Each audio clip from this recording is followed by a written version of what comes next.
Hello everyone, welcome to Youth Power Academy at the rate of YPA Bharat. Today is 16th July and we are going to start our current affairs class. First news is related to uh, Sushrutam 2026. President of India, Srimati Draupadi Murmu, inaugurated Sushrutam 2026, which is a 3-day international seminar on Ayurvedic surgery.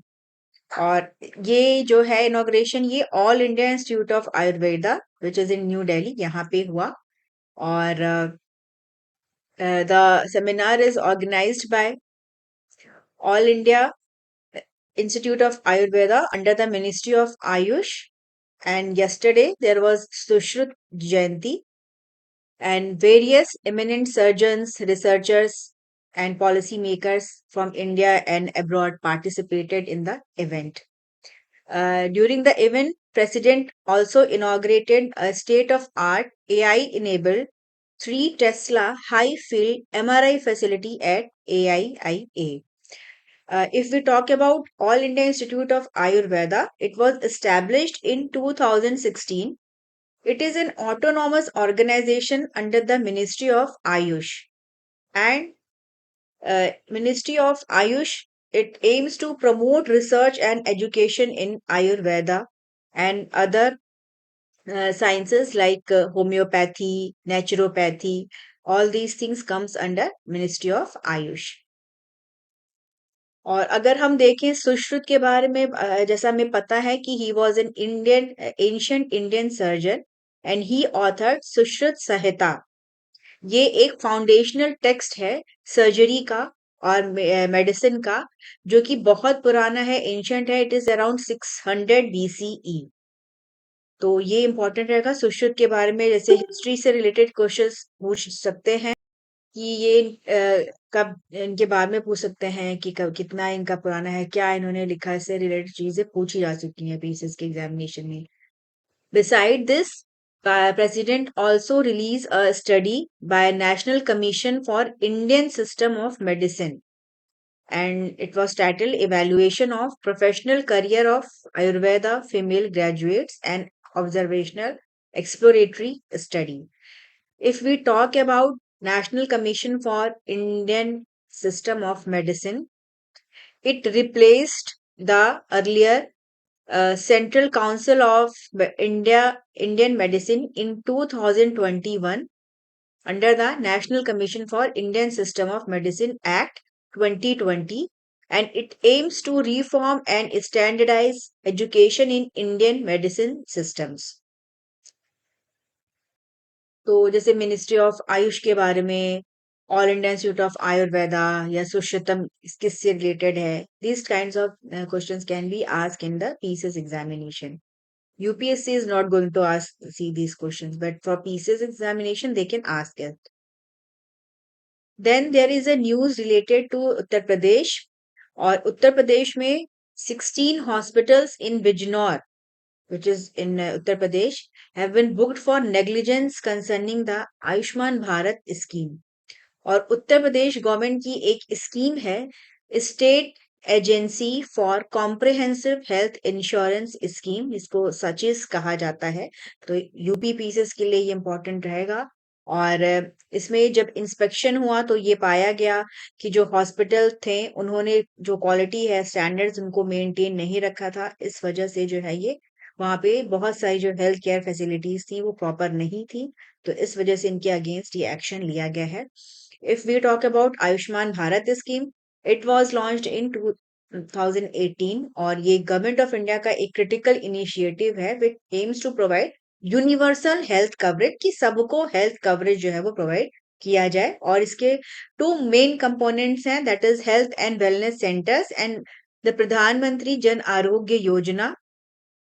और प्रधानमंत्री जन आरोग्य योजना के बारे में कहें तो ये health insurance provide करता है of 5 lakh per family per year for secondary and tertiary care hospitalisation. मतलब अगर किसी को बीमारी होती है कि जहां पे उसको हॉस्पिटल में एडमिट कराना पड़े तो उस सिचुएशन में ये इंश्योरेंस जो है वो वर्क करता है, और हेल्थ केयर सिस्टम को बेहतर करने के लिए हर लेवल पे जो है ये स्कीम वर्क करती है। तो ये इनका स्कीम का नाम ये इम्पोर्टेंट रहेगा यूपी के एग्जामिनेशन के लिए। तो आप चैनल पे हमसे ज़्यादा से ज़्यादा जुड़िए, चैनल को लाइक करिए, सब्सक्राइब करिए, शेयर करिए अपने फ्रेंड्स के साथ। और नेक्स्ट अगर हम देखें, आपको जो पीडीएफ मटेरियल है ये प्रोवाइड कराया जाता है डिस्क्रिप्शन में आपको। आप लिंक को अगर करेंगे टच तो आपको पीडीएफ मटेरियल जो है वो मिल जाएगा। तो आप इसे पढ़िए भी रेगुलरली, क्योंकि अगर आप रेगुलरली इसको पढ़ेंगे तो ये काफ़ी बेनिफिशियल रहेगा आपके लिए। और जो आपके आगे आने वाले एग्जाम्स हैं उसमें आप गलतियां नहीं होंगी, आपकी मिस्टेक्स नहीं होंगे। तो चलिए, next is related to world youth skills day. Youth skill day ये एनुअली ऑब्जर्व किया जाता है ऑन 15 जुलाई, और the observation follows a declaration which was made by United Nations General Assembly in 2014। और इसका जो प्राइमरी पर्पस है वो ये है कि जो यूथ हैं उनको जो है वो इसेंशियल जो स्किल्स हैं उससे जो है वो उन्हें आनी चाहिए। और skills are very crucial for the future employment, for decent work opportunities and inculcating the entrepreneurship in youths. तो यूथ डे कब सेलिब्रेट करते हैं ये पता होना चाहिए। फिर चूंकि world youth skill day celebrate हुआ तो there was an article related to skilling ecosystem in India, और ये आर्टिकल काफी इम्पोर्टेंट है। इसमें डिफरेंट स्कीम्स के बारे में आपको एक ही जगह इंफॉर्मेशन सारी दी गई है।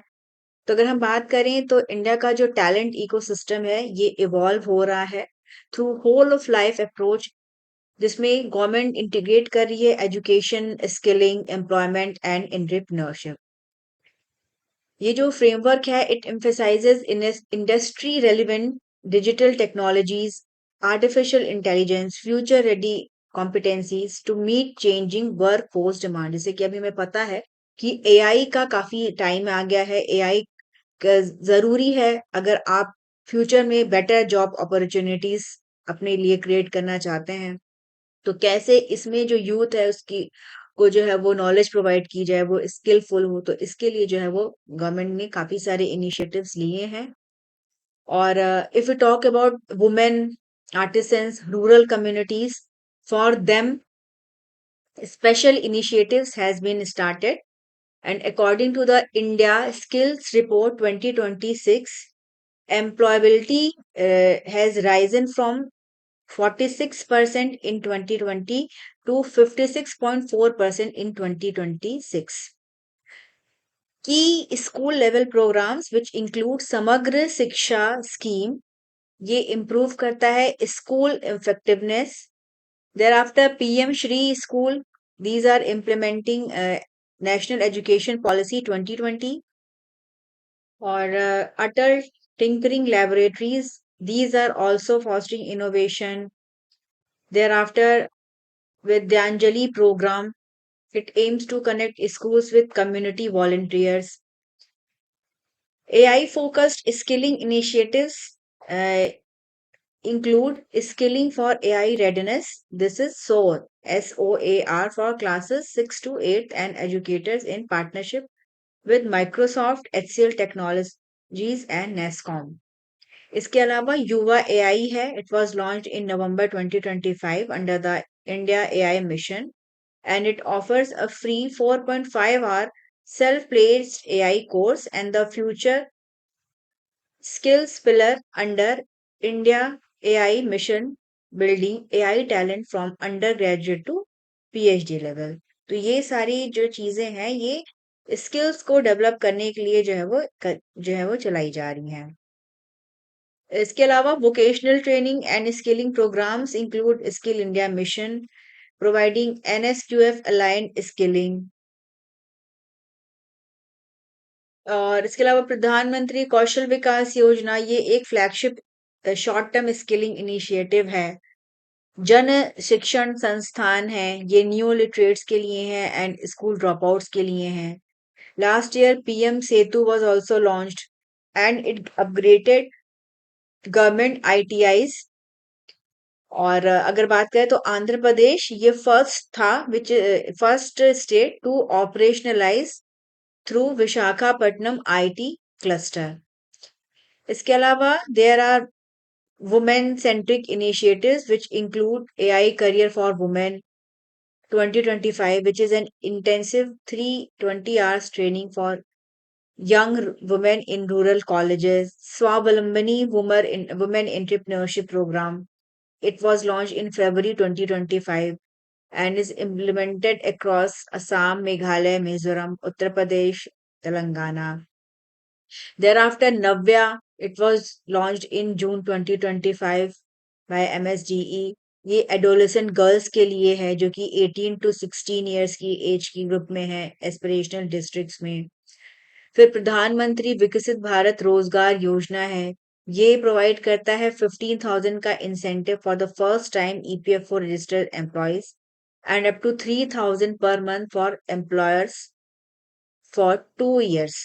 ठीक है, तो इसमें जो एम्प्लॉय है उसको 15,000 पहली उसकी जॉब पे मिलते हैं. साथ ही साथ जो एम्प्लॉयर है उसको भी जो है वो 3,000 पर एम्प्लॉयर जो है वो गवर्नमेंट प्रोवाइड करती है. तो ये सारी जो चीजें हैं वो इसलिए हैं कि स्किल जो है वो बेहतर डेवलप हो और एक ऐसा इकोसिस्टम बने जिसमें जो यूथ है वो स्किल्ड हो और उसके पास अपॉर्चुनिटी रहे कि वो एक बेटर जॉब जो है वो उसको पा सके या फिर अपना बिजनेस सेटअप कर सके.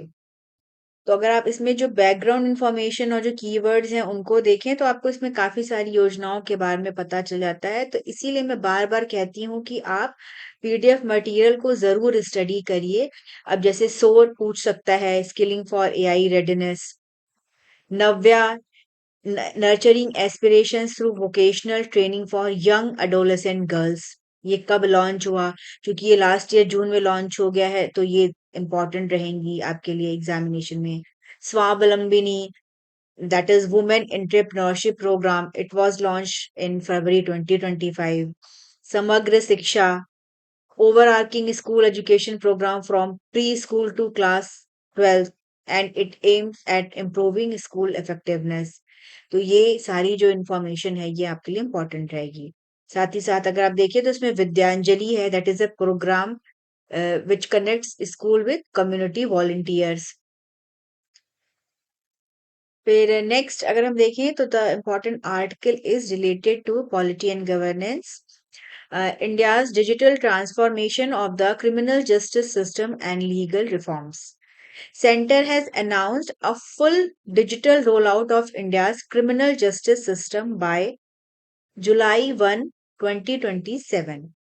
इस डेट के बाद जो भी इन्वेस्टिगेशंस एंड ट्रायल प्रोसीजर्स रहेंगे under new criminal laws will be digitally recorded via interoperable criminal justice system with data stored on Meghraj. Meghraj क्या है? It's a government's cloud platform. और अगर हम बात करें क्रिमिनल जस्टिस सिस्टम की तो ये कितना एफिशिएंट है, ये डिपेंड करता है प्रोसीजरल एफिशिएंसी पर. साथ ही साथ जो स्टेप्स लिए गए हैं from the registration of an FIR to investigation, chargesheet file करना, presentation of evidence, witness testimonies, trial and final disposition किसी भी केस का. तो ये एक नए तरह का रिफॉर्म जो है वो रहेगा. और अगर हम बात करें क्रिमिनल जस्टिस सिस्टम की तो इसमें police, courts, prisons, forensics, prosecution services ये सारी आती हैं. And their aim is to provide justice to individual who suffer injury or loss. तो ये है. और ये जो सिस्टम है ये रिलाई करता है heavily on judicial precedents and uncodified case law, जो कि एक प्रोसीजरल फेयरनेस को जो है वो इंश्योर करते हैं. और अभी जो रीसेंट रिपोर्ट आई है इसने जो है वो इंडिया का जो क्रिमिनल लॉ है इसको इसमें कहा गया है कि जो रीसेंट रिफॉर्म्स हैं इन्होंने ट्रांसफॉर्म किया है इंडिया का जो पीनल कोड है. साथ ही साथ कोड ऑफ क्रिमिनल प्रोसीजर इसको ये बदल के भारतीय न्याय संहिता और भारतीय नागरिक सुरक्षा संहिता बन गए हैं, दोनों रिस्पेक्टिव अलग अलग. और जो फोकस था इसको जो है वो पनिशिंग द अक्यूज्ड से हटाकर अब इसमें जो एम्फेसिस है वो दिया जाता है कि कैसे द जस्टिस जो है वो डिलीवर किया जाए. तो ये सारे चेंजेस जो हैं वो आए हैं। और कोर्ट्स की अगर हम बात करें तो एक काफी इंपॉर्टेंट रोल प्ले करते हैं। जब लॉ नहीं होता है किसी चीज का तो ये इंश्योर करते हैं कि इफेक्टिव जस्टिस एडमिनिस्ट्रेशन रहे। और अगर हम एक एग्जाम्पल देखें तो सुप्रीम कोर्ट का 1997 में एक जजमेंट आया था, Vishaka versus state of Rajasthan. It provide guidelines to prevent sexual harassment of women at workplace, holding such acts as violation of Article 14, 15 and 21 of the constitution. तो जैसे कभी कभी अगर क्वेश्चन को उनको डाइवर्ट करके पूछना रहेगा तो इस तरह से भी पूछ सकते हैं ये कि मतलब ये किससे रिलेटेड है, अगर इस तरह का वॉल्यूशन होता है तो ये भी इम्पोर्टेंट रहेगा। और अगर हम इंडिया की लीगल सिस्टम की बात करें तो it was largely inherited from Britishers, British colonial rule. और इसमें जो फिर काफी सारे जो है वो चेंजेस किए हैं। कंटिन्यूअसली जो सिस्टम है वो इवॉल्व हो रहा है। और इंडिया स्पेसिफिक जो इंडिया का जो सोशल और कल्चरल कंटेक्स्ट है उसमें इसको जो है वो बेहतर करने का कोशिश किया जा रहा है। अभी की अगर हम बात करें तो जो न्यू क्रिमिनल लॉज हैं इनके अकॉर्डिंग फॉरेंसिक एग्जामिनेशन ऑफ जो क्राइम सीन है उसको मैंडेटरी कर दिया गया है। ऐसे cases which involve punishment of 7 years और मोर। नंबर ऑफ फॉरेंसिक लेबोरेटरीज ये भी इंक्रीज किए हैं। और अभी अगर जो डेटा है उसके अकॉर्डिंग 2025 में जो फॉरेंसिक लेबोरेटरीज है इनका नंबर 154 है। इसके अलावा नेशनल क्राइम रिकॉर्ड ब्यूरो का जो डेटा है इंडिकेट करता है कि 46% of FIR were digitally transmitted to courts, suggesting an incomplete digital chain. तो अभी डिजिटल पूरा चीजें हो ही नहीं है और इस पे जो है वो गवर्नमेंट को और वर्क करना है ताकि जो भी सारे कंपोनेंट्स है वो डिजिटाइज हो। और फिर नेक्स्ट ईयर से जो है ये इनको पूरी तरह से लागू किया जाएगा ताकि जो ओवरऑल सिस्टम का एफिशिएंसी है वो बढ़े। फिर नेक्स्ट देखें तो प्रधानमंत्री Narendra Modi he will set to flag off India's first hydrogen train which will operate between Jind and Sonipat from Jind railway station in Haryana. कल इसका ये जो है ये इसको फ्लैग ऑफ करेंगे। और ये जो पार्ट है इनका ये जो विजिट में जाएंगे ये हरियाणा, चंडीगढ़ और पंजाब की। And he will lay the foundation stone and dedicate various development project also worth rupees 14,700 crore। और इसके अलावा in Chandigarh he will inaugurate several projects exceeding 6,600 crore। Notable inaugurations include the Advanced Mother and Child Care Center and Advanced Neurosciences Center at Postgraduate Institute of Medical Education and Research in Chandigarh. तो ये भी इनके कल visit पे रहेंगे और यहाँ पे डिफरेंट डिफरेंट जो चीजें हैं उनका ये जो है वो इनॉग्रेशन करेंगे। फिर मध्य प्रदेश से रिलेटेड एक न्यूज आई थी और इसमें यह है कि Madhya Pradesh first international flight service is set to commence from Indore. और चीफ मिनिस्टर हैं वहां के doctor Mohan Yadav will flag off the inaugural direct flight to Abu Dhabi. तो ये एक सिग्निफिकेंट डेवलपमेंट है। और स्टेट का जो सिविल एविएशन पॉलिसी है 2025 का इसमें it will provide a boost to various sectors which include trade, investment, tourism, and industrial activities within the state। और अगर हम स्टेट का सिविल एविएशन पॉलिसी की बात करें तो it has seen the approval of 8 new air routes with flight services having commenced on 4 of these routes। तो Madhya Pradesh government जो है ये वहां पे जो एयर इंफ्रास्ट्रक्चर है, जो कनेक्टिविटी है उसको और बढ़ाने के लिए जो है वो इस तरह का जो है यहाँ पे इनिशिएटिव लिया गया है। और वहां का पहला जो है ये इंदौर से जो है वो इंटरनेशनल फ्लाइट स्टार्ट होगी। तो ये भी इम्पोर्टेंट रहेगा एमपीपीसीएस के लिए। यूनियन कैबिनेट इन्होंने जो है वो 2 मल्टी ट्रैकिंग प्रोजेक्ट्स ये बनेंगे 4 डिस्ट्रिक्ट्स में अक्रॉस उड़ीसा एंड झारखंड। और इससे इंडियन रेलवे नेटवर्क का एक्सपेंशन होगा by approximately 145 kilometres. These projects include Paradeep, Haridaspur, doubling in Odisha, and Raj Kharsavan, गांव पोसी फोर्थ लाइन इन झारखंड। तो डिफरेंट डिफरेंट जो इनिशिएटिव्स हैं उनका के बारे में यूनियन कैबिनेट ने कल डिसीजन लिया है। फिर there were news related to India United Kingdom Comprehensive Economic and Trade Agreement CETA and the Associated Agreement on Social Security known as Double Contribution Convention। और ये फोर्स में आया 15 जुलाई 2026 से। तो they can ask about the date in the pieces examination. It's a significant milestone, and leaders of both the countries during the meeting on the sideline of G7 summit few days back, they resolved all the pending issues and confirmed that all requisite notification has been issued by both the sides। तो ये start हो गया है। और अगर हम बात करें जो फर्स्ट डे रहा तो over 50 export consignments which valued more than 140 million US dollar were flagged off from 20 ports, airports, inland container depots, special economic zone and factories across the country. मतलब इंडिया से इतना का एक्सपोर्ट जो है वो first day पे जो है ये हुआ। और फॉर 140 मिलियन यूएस डॉलर का जो वर्थ का जो गुड्स है ये यूके को जो है वो ट्रांसपोर्ट जो है वो इनको एक्सपोर्ट जो है वो किया गया। तो जैसे जो इनका निगोशिएशन जैसे नाम सेटा पूछ ले कि क्या है, या इनका डबल कंट्रीब्यूशन कन्वेंशन इसके बारे में पूछ ले कि व्हाट इज दिस। तो ये एड्रेस करता है सोशल सिक्योरिटी कोऑर्डिनेशन को, allowing workers to avoid paying social security contribution in both countries। तो इससे जो है वो बेनिफिट मिलेगा जो प्रोफेशनल्स हैं जो कंपनीज के उनको जो भी क्रॉस बॉर्डर असाइनमेंट होते हैं इनमें। तो ये जो इंफॉर्मेशन है ये इम्पोर्टेंट रहेगा। फिर there was news regarding the India's manufacture electronics manufacturing sector. और अगर हम बात करें तो India's electronic manufacturing sector has emerged as one of the fastest growing sources of industrial employment over past decade. पिछले 10 सालों में इस पे काफी वर्क हुआ है।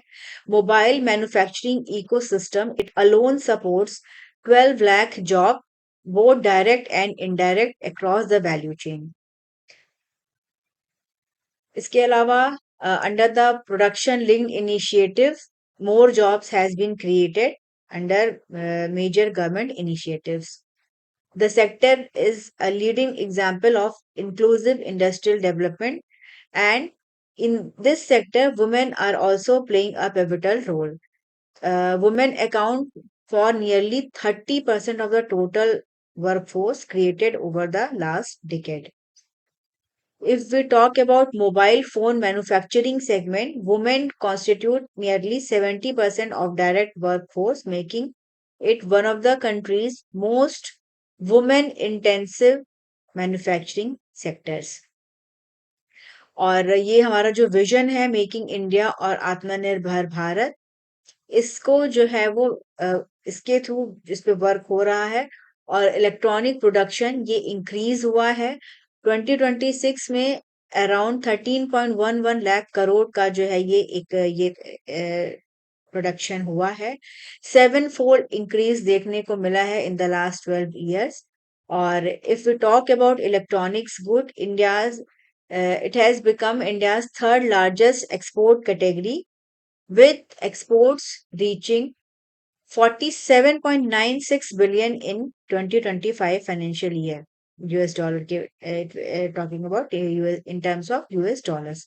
जैसे कि ये इंफॉर्मेशन जो है भी पूछा जा सकता है, जैसे कि ये इलेक्ट्रॉनिक से रिलेटेड की थर्ड लार्जेस्ट एक्सपोर्ट कैटेगरी में है, कितना इंक्रीज हुआ है, ये इंपॉर्टेंट रहेगा। mobile phone production has grown from 18,900 crore in 2012-15 to 6.727 lakh crore in 25-26। तो एक रिमार्केबल इंक्रीज हुआ है, दैट इज अराउंड 33% इस पूरे टाइम पीरियड में। और mobile phones have move from 153rd largest export item in 2014-15 to become largest export product in 25-26। तो ये जो इंफॉर्मेशन है ये भी इम्पोर्टेंट रहेगा। कि जैसे इलेक्ट्रॉनिक सेक्टर से रिलेटेड कई ये सारी जो चीजें हैं ये पूछी जा सकती हैं। फिर अगर हम बात करें तो अभी ये ईरान और यूएस का जो क्राइसिस है, ये टेंशन जो है वो काफी एस्केलेट कर गए हैं। US president Donald Trump announced that it will escalate US strikes against Iran next week, and the US is going to target now the power plants and bridges if Tehran fail to negotiate a deal. तो अगर कोई deal नहीं हुई तो इन्होंने बोला है कि ये न्यूक्लियर पावर प्लांट्स पे भी जो है वो ये अटैक कर सकते हैं। तो अभी एक पूरा जो है वो काफी टेंशन जो है वो बढ़ गया है। और अब देखना होगा, इसमें ईरान ने भी कहा है कि ये जो स्ट्रेट ऑफ हॉर्मोज है इसको जो है वो फिर जो है वो क्लोज करेंगे। जो रिवॉल्यूशनरी गार्ड कोप है, इन्होंने कहा है, थ्रेट दिया है to close all export corridors, जिससे यूएस और उनके अलाइज को बेनिफिट होता है। तो अब देखना होगा कि इसमें क्या चीजें होती हैं। और इसके अलावा हूती ऑफिशियल इन्होंने वार्न किया है कि their group was prepare to close the Bab al मंदेब straight. और इन्होंने कहा है कि इससे जो ऑयल प्राइसेस हैं वो फर्दर जो है वो और बढ़ सकते हैं। It can cross $200 a barrel. और अगर सऊदी अरेबिया ने यमन पे अटैक करना जो है वो नहीं बंद किया तो जैसे स्ट्रेट ऑफ हॉर्मोज तो इम्पोर्टेंट है ही, बाबल मंदेब स्ट्रेट इसके बारे में भी जो है ये पूछा जा सकता है। It is a vital shipping lane which connect Mediterranean Sea via the Suez Canal and the Indian Ocean, and it is also very important, very crucial for global trade and energy transport. तो ये सारी चीजें हैं, तो ये tension फिलहाल काफी जो है वो बढ़ रहा है। अब देखना होगा कि क्या डील हो पाती है दोनों कंट्रीज के बीच में, आगे क्या सिचुएशन बनती है। और इसके चलते जो इंडियन गवर्नमेंट है, ये भी इसने भी जो है वो अपने एक्शंस जो है वो लेने स्टार्ट कर दिए हैं कि कैसे जो सी फेयरर्स हैं उनकी सिक्योरिटी को जो है वो टॉप प्रायोरिटी पे रखा जाए। तो देखना होगा कि आगे क्या होता है।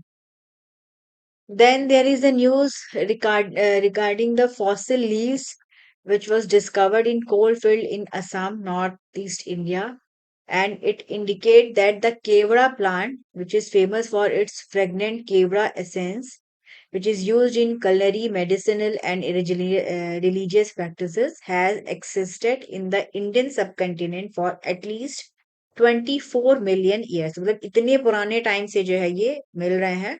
और इसी के जो है वो फॉसिल एविडेंस जो है अभी मिले हैं। और इसने जो है वो ये जो स्पीशीज है ये इंडिया का एंशियंट ट्रॉपिकल फॉरेस्ट में भी पाई जाती थी। तो ये जो रिसर्च हुआ है, ये इसमें रिसर्चर्स हैं Birbal Sahni institute of palaeosciences जो कि लखनऊ में लोकेटेड है। और ये क्वेश्चन भी कई बार पूछा जा चुका है। This is an autonomous institute under the department of science technology and it mainly study the evolutionary history जो भी प्लांट्स और एनिमल हैं इनका। तो इन्होंने एक पूरा रूटीन इनको एग्जामिनेशन किया फॉसिल फ्लोरा का नॉर्थ ईस्ट इंडिया में। और ये जो फॉसिल्स निकले हैं इससे पता चला है कि ये जो मॉडर्न केवड़ा है इसी के आइडेंटिकल हैं और इन्हीं के जैसे इनका एलोंगेटेड शेप था। और ये एक क्लोज या पैरेलल रिलेशन जो है वो इसको स्टैब्लिश करता है विद द अर्लियर प्लांट्स। तो ये है। और इसके अलावा अगर हम बात करें तो स्पोर्ट्स में अभी फाइनल होने वाला है वर्ल्ड कप फुटबॉल का। और स्पेन ने फ्रांस को हरा के स्पेन जो है वो वर्ल्ड कप फाइनल में फुटबॉल वर्ल्ड कप फाइनल में एंटर कर चुका है। तो ये आज का सारा इम्पोर्टेंट टॉपिक्स था क्योंकि डिटेल इंफॉर्मेशन का नीड था। इसके अलावा आप चैनल पे जाके चैनल को लाइक करिए, सब्सक्राइब करिए। और आप मैगजीन जो है पीडीएफ को उसको डाउनलोड करके इसको रीड करिए ताकि आपको एग्जामिनेशन में ये काफी हेल्पफुल रहेगा। और फिर we will meet in our next class.